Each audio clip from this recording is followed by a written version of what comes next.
योना नबी के एक अध्याय में हम पढ़ते हैं कि परमेश्वर ने योना को निनवे भेजा कि तू प्रचार कर कि 40 दिन के बीतने पर निनवे उलट दिया जाएगा, यानी भारी दंड निनवे पर आएगा, क्योंकि निनवे के लोग दुष्ट और बुरे थे।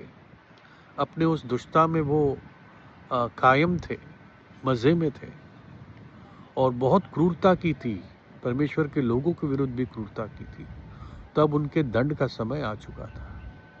लेकिन योना के दिल में एक डर था कि मैं प्रचार करूंगा, शायद लोग पछताप करेंगे और परमेश्वर माफ कर देगा, और इसलिए योना वहां जाता ही नहीं है।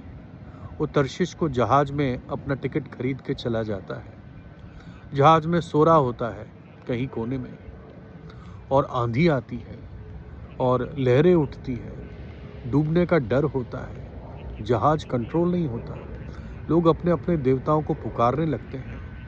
फिर किसी के मन में आया, चलो चिट्ठियां डालते हैं कि किस कारण ये विपत्ति हम पर आई है, कौन है हमारे बीच में ऐसा व्यक्ति जो श्रापित है जिसके कारण यह हुआ। तो योना को भी किसी ने जगाया कि तू क्या कर रहा है, सो रहा है क्या, यहाँ पर आ जा, और मैं अपने शब्दों में बता रहा हूँ।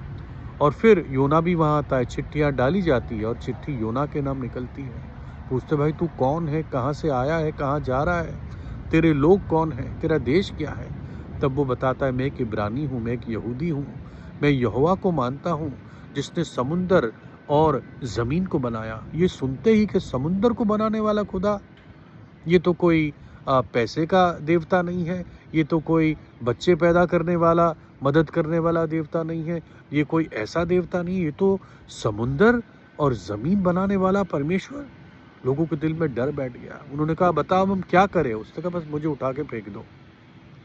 उन्होंने कहा, ये कैसे हो सकता है, हम किसी की हत्या कैसे करते हैं। योना ने कहा, यही हल है। और वो लोग डर गए। उन्होंने यहोवा से प्रार्थना की, है ना, और उन्होंने लिखा है, यहोवा का अत्यंत भय माना, उसी जहाज में यहोवा के लिए बलिदान चढ़ाए, और योना नबी को फिर समुंदर में फेंक दिया, क्योंकि गलत जगह जा रहा था। परमेश्वर उसको निनवे ले जाना चाह रहा था। और जैसे फेंका, सब कुछ शांत हो गया। सारी आंधे लहरें जो उठ रही थी, सब कुछ शांत हो गया। आप ये देखिए कि इस दास के अनाज्ञाकारिता के समय में भी परमेश्वर ने शायद कई लोगों का उद्धार किया। कई लोगों ने यहोवा पे विश्वास किया। लिखा है, उन्होंने भय माना, मन्नतें मांगी और बलिदान चढ़ाया। प्रभु कैसे अपने दासों को छोड़ता नहीं है।